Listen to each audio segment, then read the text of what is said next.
Hello everyone, আজকে আরও একটা চাউমিনের রেসিপি শেয়ার করব। কারণ আগের দিনে আলু চাউমিনের রেসিপিটা তোমরা অনেক ভালোবাসা দিয়েছো, তাই ভাবলাম আজকে একটু অন্য স্টাইলে আজকে বানাবো একদম রেস্টুরেন্টের মতো চাউমিন। তার জন্য এখানে আমি নিয়েছি সব অনেক কিছু ভেজিটেবলস, আর এখানে ভিজিয়ে রেখেছি ভিনিগার দিয়ে হচ্ছে লঙ্কা কুচি।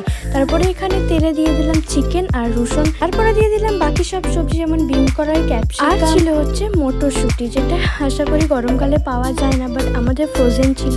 তারপরে দিয়ে দিলাম বাঁধাকপি কুচি। মটরশুঁটিটা তো রেস্টুরেন্টে দেয় না, বাট তাও আমরা দিয়েছি, তো এখানে তারপরে দিয়ে দিলাম লঙ্কা আর পেঁয়াজ কুচি। তারপর যে লঙ্কা ভেজানো ভিনিগারটা ছিল তার মধ্যে দিয়ে দিলাম টমেটো সস, চিলি সস আর হচ্ছে ডার্ক সোয়া সস দিয়ে একটা সুন্দর সস বানিয়ে নিলাম। তারপরে নুন দিয়ে সবজিগুলো ভাজার পরে সসটাকে ভালোভাবে দিয়ে সবজিগুলো ভেজে নিতে হবে, কারণ না হলে সোয়া সসের জন্য একটু টক লাগবে। তো ভালোভাবে ভেজে নেওয়ার পর তারপরে গোলমরিচের গুঁড়ো আর ডিমগুলো দিয়ে ভালোভাবে নেড়ে নিয়ে নামিয়ে নিলাম। আজকে আমাদের তৈরি রেস্টুরেন্টের মতো চাউমিন।